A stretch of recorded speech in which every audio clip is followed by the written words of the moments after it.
Good morning. Welcome to Books at the Bottom of the Stairs. My name's Lorene. Today I'm going to talk to you about a box of books that I keep up in the attic. They are my Christmas books. And I thought I see people doing something called a mail unhaul. Well, I don't get books in the mail as a rule, so I'm going to do a box unhaul. And these are books that we've purchased over the years for the kids, or sometimes I've received as gifts from Steve, that go under the tree at Christmas time, and that's something that people can read while they're, between Christmassy things. And my kids are a lot older now, so there isn't a whole lot of, cluttering around the tree kind of thing, because everybody's off doing their own things, and it's not like in the school holidays where everybody was around and I was trying to entertain them. So the first book I would like to talk to you about is The Boy Called Christmas by Matt Haig. And this is a really sweet book that we've been doing as a read aloud, Steve and myself. It has some illustrations, and it's about a young fellow, Nicholas, who's gone to find his father, who's gone off to Elf Village to do lumbering, I gather, for some money. So they're very, very poor. Nicholas is starving, and Blitzen comes out of the sky somehow, and the two of them trek their way up to Elf Village, and we're just partly through, about 100 pages, and I guess what we can anticipate by the title is that somehow Nicholas is going to become the man about town for Christmas. Now, this is a 3-part series, and I don't know how we ended up doing this. I think it was just one of those random decisions in a bookstore. We started from the end, and there is Father Christmas and Me by Matt Haig, and this one is about a young girl who travels up to the North Pole as well, and she gets involved with Father Christmas, who's been there for a while now and has Mrs. Christmas, and there's certain kinds of misadventures that have to be sorted out. There's still some really nice illustrations going on. I think it's the same Chris Mould illustrated all 3 books, and this one I think was my favorite, is The Girl Who Saved Christmas. And Amelia Wishart is the first child ever to receive a Christmas present, and she is definitely in a difficult situation as a chimney sweep, underfed and underloved, and comes across Elf Helm and the village, and there's an adventure from there. So we've read all 3 of these aloud over the years. I guess this will be our 4th year, because last year when we were reading it, I can't remember what happened, but we kind of faded out partway through and didn't complete it. So we're finishing it this year. So let me see. In this box, we've got stuff that nobody really reads anymore. Llama Llama Holodrama is one of my favorites by Anna Dewdney. It's got great illustration. Well, all of these have great illustrations. That's what drew us to them in the first place. This is a rhyming picture book. And of course, young Llama is more than overexcited about the holidays coming and his adventures in waiting for Christmas to arrive. Now, I really enjoy this one. This is Dashing Through the Snow.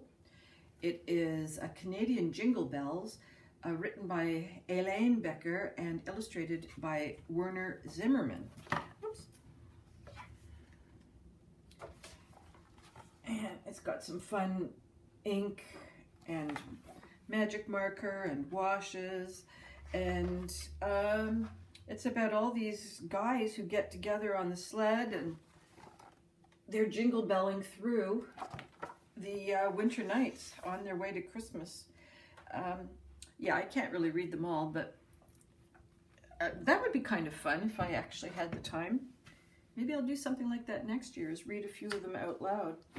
Oh, now this one is one of my favorites. It's not really Christmas, but it is definitely winter. It's 10 on the Sled, and if you know the one about there were 10 in the bed and the little one said, roll over, and they all fell out. Well, this is the same kind of rhyming, rimming and rhyming.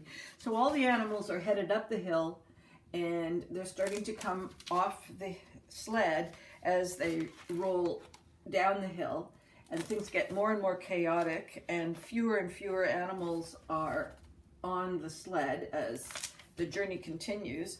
And at the bottom of it all, there's just the caribou on the sled. But that doesn't matter because they do it again. So I love the rhythm of this one. I love the expression on the animals' faces. Everybody's kind of that sort of glorious feeling of being terrorized as you go down, but having a riot while you're doing it. Now there is one in here that is a family favorite. Let's see if I can find it. In fact, we were debating about doing it as a read. It's a, well, I might find it. It'll come up. I should just, there's some of them that are in there so tight that I can't get them out. The Message of the Birds by Kate Westerland, illustrated by Feridun Oral. And this is just the birds bringing the messages. This is a bit more faith-based in that all the birds are bringing the message of the miracle in the stable. And so it's quite a lovely book, all the different birds and everybody getting pretty excited about things, and they bring the message around the world. The one thing I find about Christmas books is they go in and out quite quickly. And if you see something that you like, I think you just need to grab it, because there is no guarantee that it's going to be there the next year. And that I've made that mistake a couple of years in a row, and now learned my lesson. If I see something, don't wait. It's just these picture books seem to go out of print so quickly. It's a real shame. This is another winter one that by Nimbus Publishing, that's Canadian, The Snow Nose, and it's a story about a fox who and all the animals that are surviving in the winter in the snow and how they hunt. And so it's not so much Christmas as winter. These are all so soothing to read. Well, I like to read them with a glass of wine. I'm not an eggnog person. The Mitten, I think that's an oldie but a goodie, adapted and illustrated by Jan Brett. And Jan Brett's been writing her beautiful books since forever, and they are so lovely.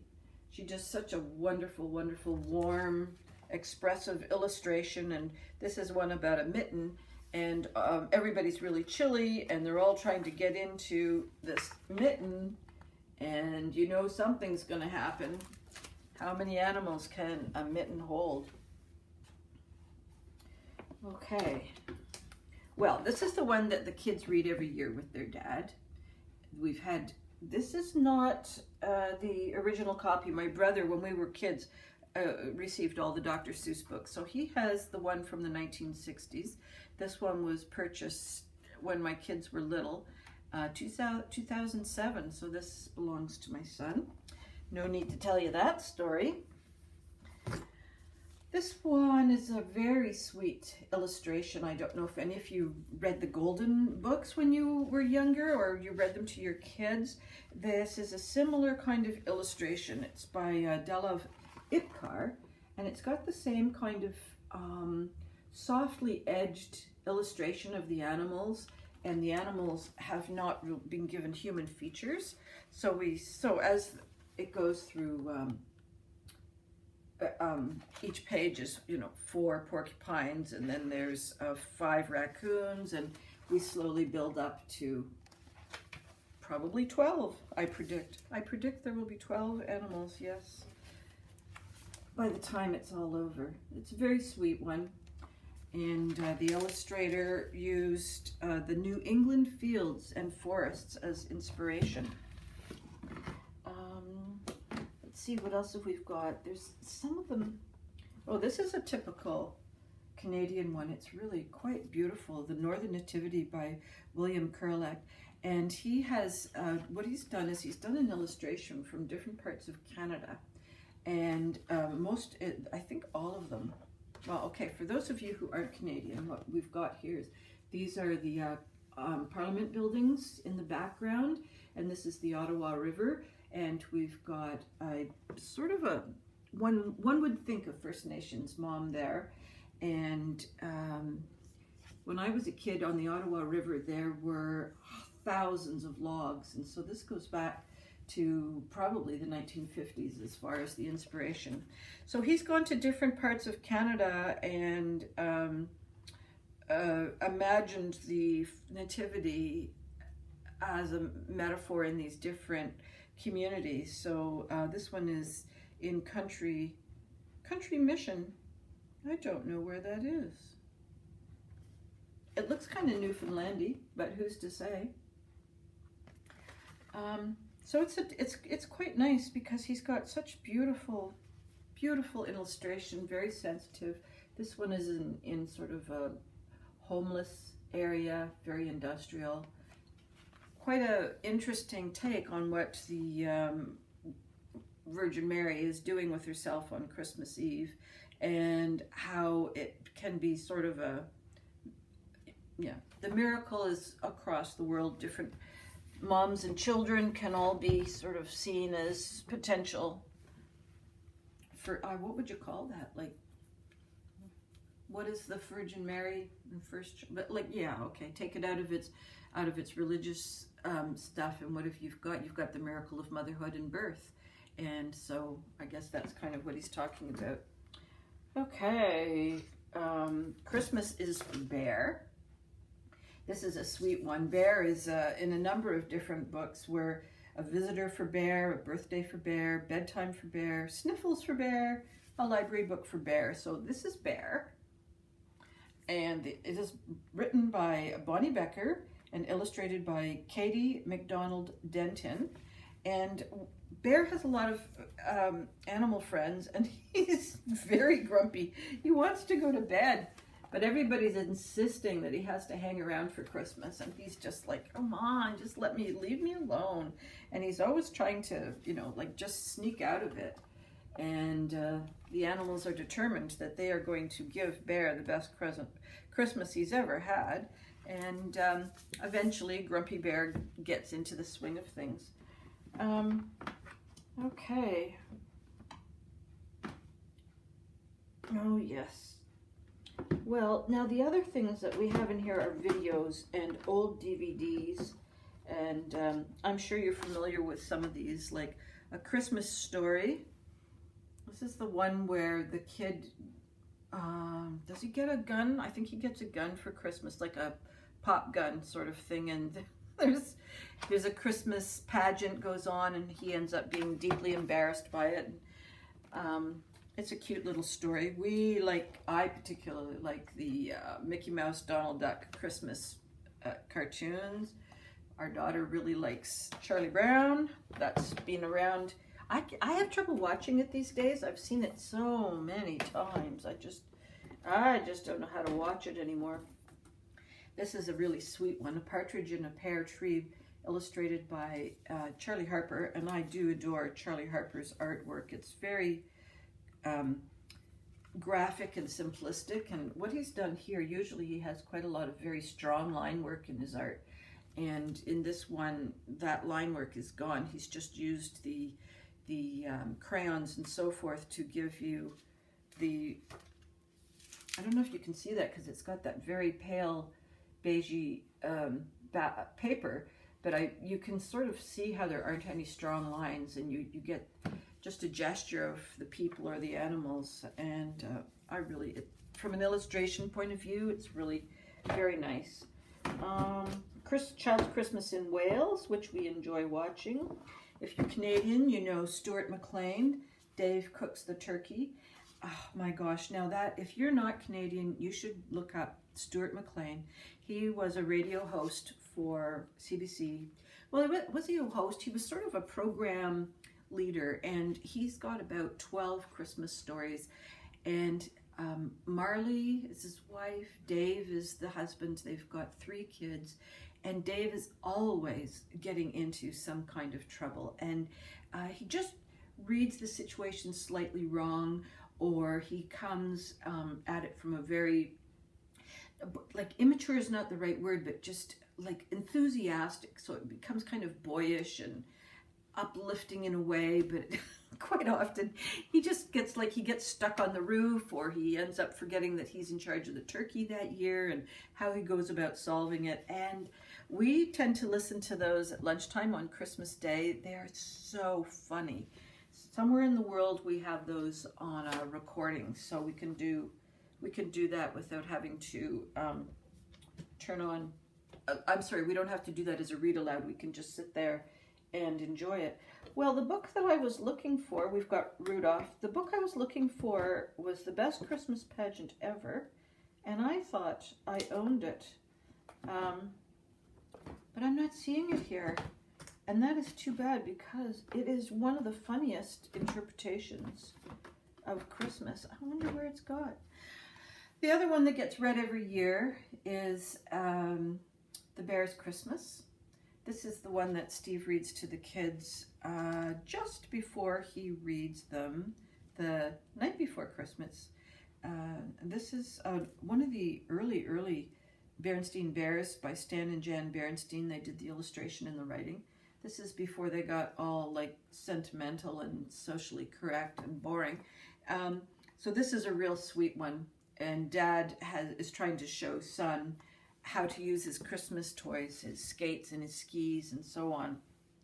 Now, this book is the last one I'm going to talk to you about. It is The Night Before Christmas, and this was given to me when I was about 2. Look at the binding. And, you know, very enthusiastic early reader. Oh, the binding has completely split now. And I helped tell the story by adding my own interpretation of things, and you know, I don't know what happened there. So I have a friend who's a bookbinder, and I've asked her whether she can repair it, and the binding is just too far gone. It's what she has suggested is that I try and get an archival box for it, and this is very, oh dear. It's from my godfather, actually, and he passed away when I was quite young. So there aren't very much in the way of illustrations. There's 1 or 2 primary ones, but the rest are all sort of little spot illustrations. And what this book has that a lot of them don't have is, oh dear, The Night After Christmas, where, let's see, the hopes of St. Nicholas were no longer there. The children were restlessly tossing in bed, for the pie and the candy were heavy as lead, while Mama in her kerchief and I in my gown had just made our minds that we would not lie down. And there is, outside, I believe, the doctor. But a horse and a sleigh, both old-fashioned and queer, with a little old driver so solemn and slow, I knew at a glance it must be Dr. Bro. So he's come round with an elixir for everybody's tummy ache. So this has been read to me since I was 3, and when my husband and I first got together when we were 19, he started to read it to me just before we went to bed Christmas Eve. And it's now the tradition that Steve reads it to our kids. And with our daughter not being with us on Christmas last year, we had her cuddled up on the Zoom camera. We wrapped the camera in a blanket so she could pretend she was all snuggled up with us. Now I have other Christmas books, but they're not as much fun, and some of them are a bit schlocky or not very well written. We've got a lot that are things like stories, Christmas stories from New Brunswick or Christmas stories from Prince Edward Island. I don't love those. I find them to be very, very sentimental, and there's just, I don't know, doesn't work for me. I don't really like sentimental story. Well, if I find that last book, I will show you. And in the meantime, I hope that all your Christmas reading dreams and adventures continue to come true, and I will see you next week. Bye-bye for now.